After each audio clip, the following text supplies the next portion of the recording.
Hello everyone and welcome back to Oba's Trending Gist. Today, we are diving deep into a fascinating revelation that shed new light on one of the most talked about proposals in Nigerian politics, the one-term presidency. During the lead-up to 2023 elections, many candidates, including Peter Obi, were associated with this idea. But what if I told you the true origin and strategic intent behind it might be different than you imagined? We have a clip from Channels Television Sunrise Daily where Kenneth Okonkwo, who serves as a spokesperson of Peter Obi, makes some very interesting claims about this one-term proposal. So sit back and take a watch. That he's reading the signals correctly, because some people will say Mr. Peter Obi seems to get it more when he says that he will only do one term. Should he be given a ticket on any, he hasn't said what political party platform, but should he get a ticket to run, he only plans to do one term should he clinch that ticket. Ironically, the issue of this one term, I heard it first, even. I was the one who propounded it as a theory, saying that any party that is serious to fight an incumbent must have to say that whoever is going to contest should have to do one term, so that no side will feel cheated. So if you are a Southerner, if you don't agree to do one term, the Northerners will say you want to do another 8 years. That will offend the system. If you are a Northerner, if you don't agree to do one term, the Southerners will say, okay, that means you want to cut us short early in time. So I brought the theory as a way for any opposition party to inspire Nigerians to know that each side will not lose when they make any choice, whether north or south. So how do you justify your new stance? No, that's what I'm saying. So it was even Atiku Abubakar that first of all said he was going to do one term. Then Peter Obi now keyed into it, because he knows that if him as a younger person does not make that promise, he loses the entire north. So it's purely a political strategy to say, look, I am not going to cut the 8 years. I'm not going to shortchange you. So if I am elected, I will just do only 4 years to complete the 8 years of the South. So that's just the whole idea about it. Wow, that was quite the discussion. So what did we just hear? Kenneth Okonkwo, speaking on Channels Television Sunrise Daily, explicitly claimed that the one-term presidency proposal was his original idea. He stated that he propounded this theory first, long before it became a talking point for prominent politicians like Atiku Abubakar and Peter Obi.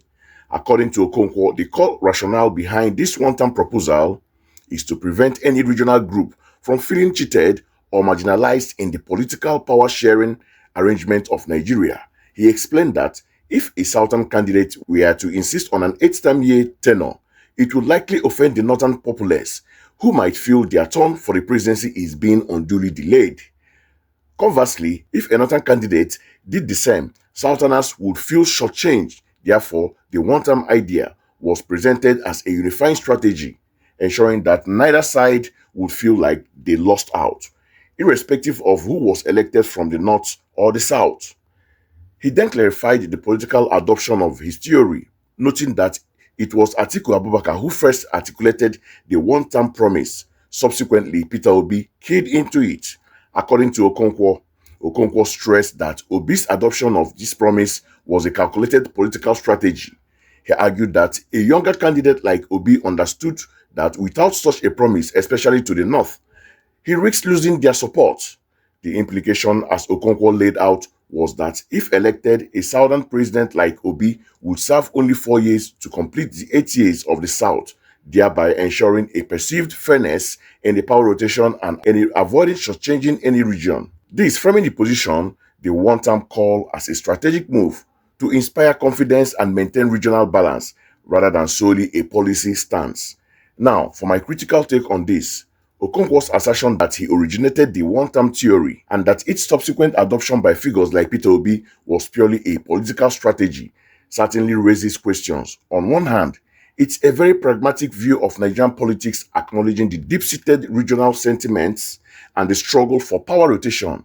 If the goal is truly to foster national unity and prevent feelings of marginalization, then a carefully articulated strategy like this might be seen as necessary, albeit cynical to some. It suggests that politicians are willing to make promises that appeal to regional sensibilities, even if those promises aren't necessarily about long-term policy vision, but rather about achieving political balance. However, framing such a significant proposal as primarily a political strategy can erode public trust. When voters hear a candidate advocate for a one-term presidency, they might assume it stems from a principled belief in power rotation or a desire to curb potential abuses of extended power. To then hear it described as a strategic tool to win votes could lead to cynicism about all political promises. Does it mean that if the political landscape shifts, the commitment to a core-term presidency would also shift? It also opens up a debate about the implication of a single-term presidency itself.